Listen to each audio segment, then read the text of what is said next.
to my predictions for E3. E3 is one of my favorite times of the year, as this is a time where we get to see what our favorite developers are working on and are planning on bringing us over the next couple of years. So that being said, let's hop into it and talk about my predictions as well as what I want to see come out of E3. Let's go ahead and talk about Sony. Sony the past few years has hit it out of the ballpark, really emphasizing on a lot of their exclusives, on a lot of great content. Sony has really shown people why, in a way, that the PlayStation 4 is dominating when it comes to sales. And the PlayStation 4 has had so many great exclusives already. I mean, we've had Uncharted 4, Horizon Zero Dawn, Persona 5, and Nier Automata. All of those games alone are Sony exclusives. We also have Ni no Kuni 2, Revenant Kingdom that's coming. And there's, of course, other exclusives right now that just are not coming to my head. But one of the big things I expect Sony to bring to the plate this year is none other than The Last of Us Part 2. Now, I know Naughty Dog had made that huge announcement trailer at PlayStation Experience, just blew us all away. The whole graphics on that thing just were absolutely amazing. But I want to hear more about it. You know, what of its story? Are we going to be controlling more of Ellie this time around? How much of Joel are we going to be playing? You know, what's going to kind of come up? What's the premise of what The Last of Us is going to do? One of the questions that have been floating around on the internet I would also like to know is, many people are speculating that The Last of Us Part 2 is going to be more open world than that of its predecessor.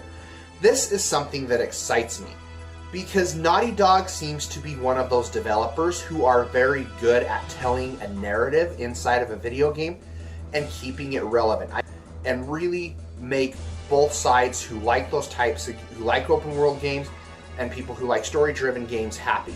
Naughty Dog has not really yet let me down yet with their storytelling, so this is something I definitely want to hear.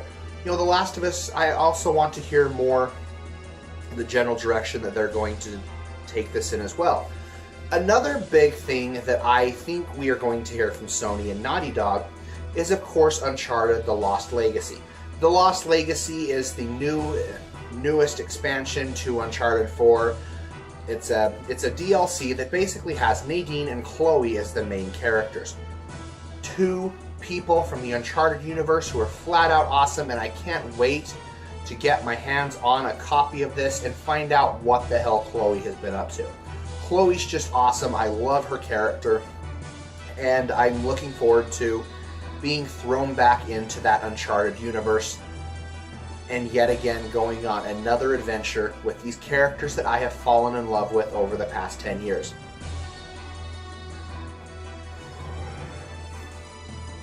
Sony, I imagine they are also going to talk about Ni no Kuni 2, Revenant Kingdom. I expect a release date to come out, an actual time we are going to be receiving this. And other than that, I don't really know what to expect from Sony.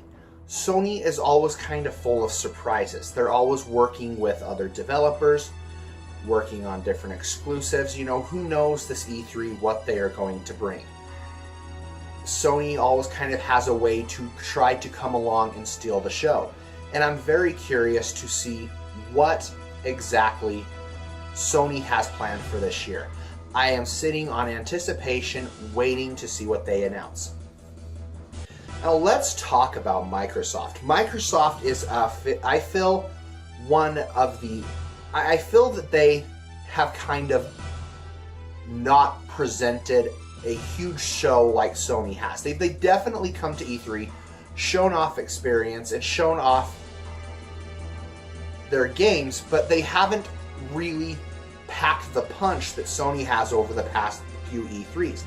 And I'm right there with the Xbox One fans. I think that the Xbox One definitely needs some more love and support, especially from Microsoft. I imagine Microsoft is going to be talking heavily with the Xbox Scorpio. I think the Xbox Scorpio is going to be the big talk for Microsoft. But if Microsoft wants to really sell the Scorpio, they have to have some exclusives lined up. They have to have a plan to make people go out and purchase this brand new system. What games are coming out on our system that should make you want to pick this up? It is possible we may hear something about Halo 6. I wouldn't be at all surprised if whoever the hell makes it now, it's not Bungie, 343 Industry or something, whatever they are, and Microsoft, come through, announce Halo 6. I feel like announcing a Halo 4 at this point would be beneficial for them as well, but that's probably not going to happen. We do have Crackdown 3 they could potentially show. One thing I think Microsoft could benefit from is making a game that maybe is not so much a first-person shooter or a hardcore action game, but drive in that RPG market. Work with a developer or something to bring forth an RPG. With Scalebound being canceled, it's Microsoft's kind of just set themselves up to fail in some ways. I feel like they need to bring more to the plate. Show us you are intent on making some great exclusives, some new IPs like Sony has. Your new Xbox Scorpio isn't going to sell well if you just don't bring forth E3 and show us why we should go out and pick up this new system. So I'm really hoping that Microsoft shows at least a couple of new IPs exclusives to their system that we can look forward to. Now let's talk Nintendo. Nintendo had a great presentation, I felt, with the Switch presentation. And with Breath of the Wild coming out, they really shot it out of the park. A lot of people are praising Breath of the Wild for how amazing it is. I am unfortunately one of those unfortunate souls that have not had a chance to play it yet. I am hoping to do so by the end of the year. But I want Nintendo to show us why we should show people why they should pick up a Switch. So the people who have picked up a Switch, that they are still on board of making great games. Now, I could sit here and give a whole bunch of things I wish Nintendo would bring to E3 this year, but I'm not expecting them to bring a whole hell of a lot. Just Nintendo the past few years has been kind of stepped away from E3 and not really done a whole lot there. One thing I imagine Nintendo is probably going to talk heavily upon this time around is Super Mario Odyssey. Super Mario Odyssey is probably going to be the talk of the show for Nintendo as they showcase the new open world 3D Mario platformer, which I am really, really looking forward to. Just anytime a Mario game comes out, I get all giddy as hell and super excited to play it. So I'm really looking forward to seeing kind of what this game's about, what we can expect from it, the premise of it, what's going on. I think that would be super, super awesome to show and bring. And while we're on that, I want Nintendo to talk somewhat of a new Metroid game. There's supposedly rumor floating around that Retro Studios is actually working on another Metroid Prime game. So I feel like at least just having an announcement trailer set up to actually officially announce that yes, Retro Studio is working on the next installment of Metroid Prime would be completely awesome to do so.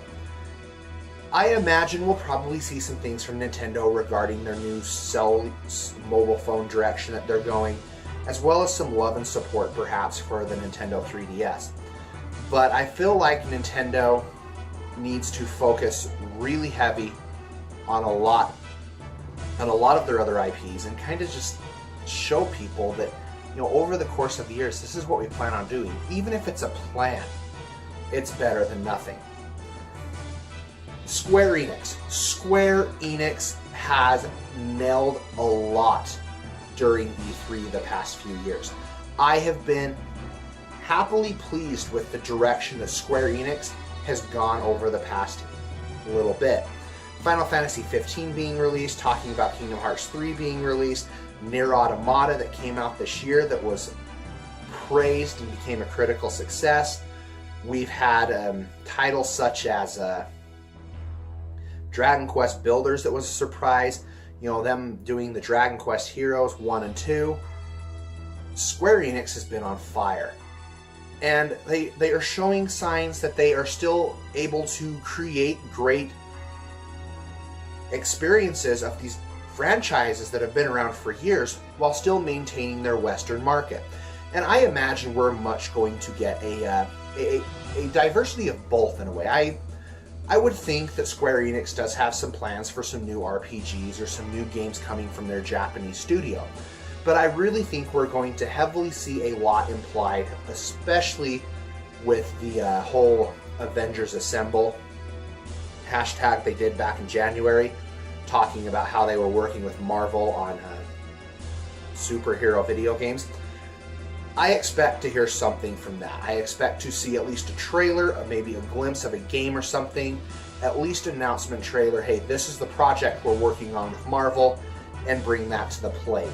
Some are speculating we're going to hear information about Final Fantasy XVI. I highly doubt it. I don't think at this time Square Enix has even considered anything remotely to do with Final Fantasy XVI. One of the big things I think we can expect to see from Square Enix, though, is more information on Kingdom Hearts.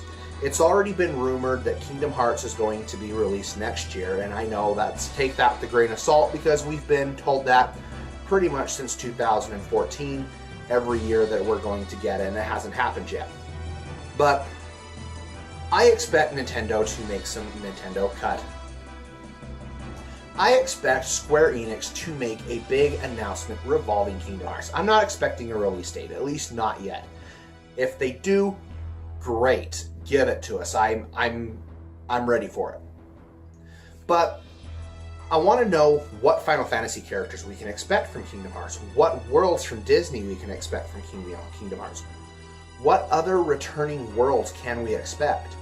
I want to hear more about worlds they are going to put in, though, that are brand new and fresh that we have not gotten a chance to explore in a Kingdom Hearts game. This is what I'm wanting from Square Enix. I want more information on Kingdom Hearts at this point. Hey, and if Square Enix brings some other awesome titles, new games they're working on, I'm for it. You know, I'm just going to say something here, and we're never going to get it. But there's always that little sliver of hope that one day I'll be able to shit my britches in pure excitement because Square Enix has officially announced the sequel to Chrono Trigger Chrono Cross. We're not getting it, but I can dream, right? I can dream. But on a side note, I think Square Enix could potentially have a lot planned this year. I think we're going to see more this year from their Western side market than we possibly will their Japanese side market. But who knows? We could end up being very well surprised. Now, Ubisoft. Ubisoft is I imagine we are going to hear something regarding the new Assassin's Creed game. There's already been rumors floating around, people speculating as to what it's about, even people claiming the title being Assassin's Creed Empire. And if rumors are true, what Ubisoft is actually going for with the new Assassin's Creed game, this may be that Assassin's Creed game that I actually pick up, regardless of playing all the others. I just don't give a shit. At this point, I have no desire to go back and pick up the past titles.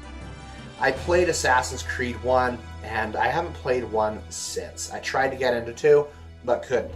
If they're going to take Assassin's Creed Empire and put it in ancient Egypt, though, you can bet I'm going to pick that sucker up. Anything to do with ancient Egypt, hell yeah, I'm definitely going to give that a shot.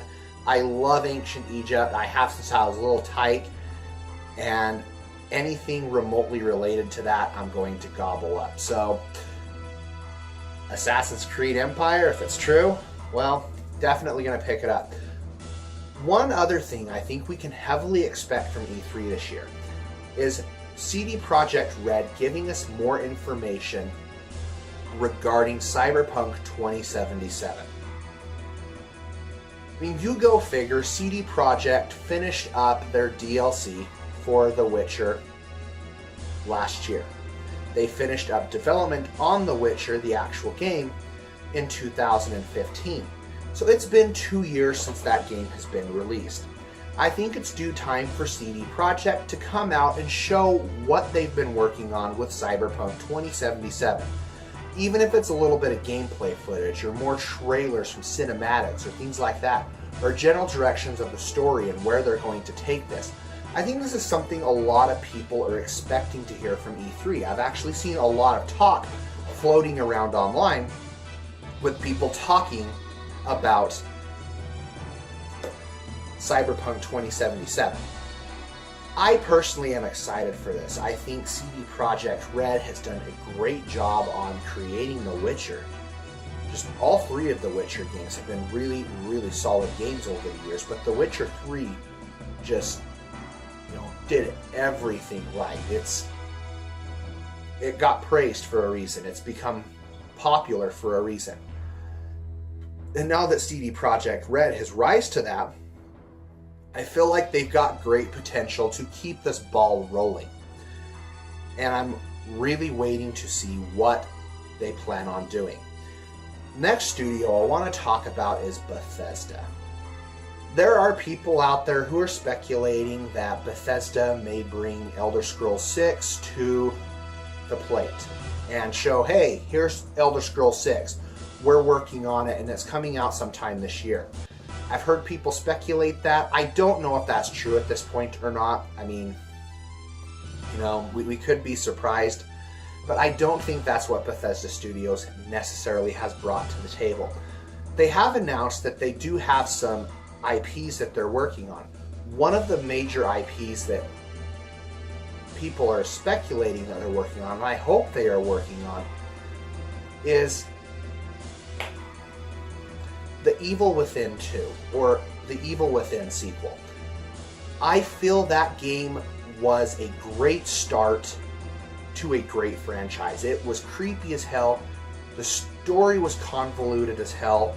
The DLC presented itself in a great way. The DLC was actually more intense than the game itself. But I want to see a sequel to this game. It really kind of was the first survival horror game I enjoyed in a long time. I felt like they had gotten so much right with The Evil Within, and it kind of really retained more of that Resident Evil 4 feel than 5 and 6 did. What else do I want to see from E3? Well, I imagine we're going to hear more about Call of Duty. I imagine we are going to hear more from EA regarding Star Wars Battlefront 2. I think that's going to take the center stage at some point and get shown off a lot. I imagine Ubisoft is also going to do something with South Park: The Fractured Butthole. Speaking of that, I need to get around to playing the Stick of Truth, damn it. I want to play that game so bad, but I just haven't done it yet. And last thing I want to talk about is Destiny 2. Destiny 2. I already can tell you there is going to be a huge presentation coming from Activision, Bungie, possibly even during the Sony press conference, considering that Destiny 2 has some limited time Sony exclusives that are making their way to the PlayStation 4 first. But I want to hear what Destiny 2's premise is, where the story's going to go, what they're going to add, how they are going to do things. Destiny for me was a sleeper hit. It was a title that I was not remotely anticipating to enjoy whatsoever. But due to friends telling me, pick up this game, play it with us, I did, and I fell in love with it. I didn't play it as religiously as much as they did, but I would return to it from time to time and really get into the game. I want to see what they're going to change. I kind of feel like Bungie, in a way, has had time to learn from some of the mistakes that they made from releasing the first Destiny, that I feel like that they could work on better reward systems to reward people who stick with the game every day, all day. It's what they play religiously, but yet still be able to keep players who enjoy going off and playing other experiences, different games, that give them that experience that they can still feel like they can keep up and actually do something. I think Destiny has to try to find its own way to really, in a way, unite those two people, because that was a major problem that I had with Destiny. Aside from that, I want to hear more about the Crucible. I want to hear more about the raids, what they're going to change up, what we can ultimately expect from Destiny as an experience. I mean, with the Iron Banner the Rise of Iron that came out, last year, I feel like it's finally time to bring out Destiny 2 and show us what they potentially have set up. I want the stakes to be raised a little bit higher, and I want that narrative and that story to play a more crucial role, because Destiny has some flat out amazing lore. And I may at some point actually do a video talking specifically about Destiny's lore and just my thoughts on Destiny in general. So definitely stay tuned for that. This has been my predictions and my things I hope to see from E3 2017. I'm stoked to see what the video game industry is going to bring us. I always enjoy tuning in at E3 and getting giddy and excited just to see what all they're going to bring. Be sure to hit subscribe there for me, and new content will come your way. And also follow me on Facebook and Twitter, links down below in the description. You guys are watching The Spoony Bard, and most importantly, stay happy, be happy, game happy. The Spoony Bard is checking out.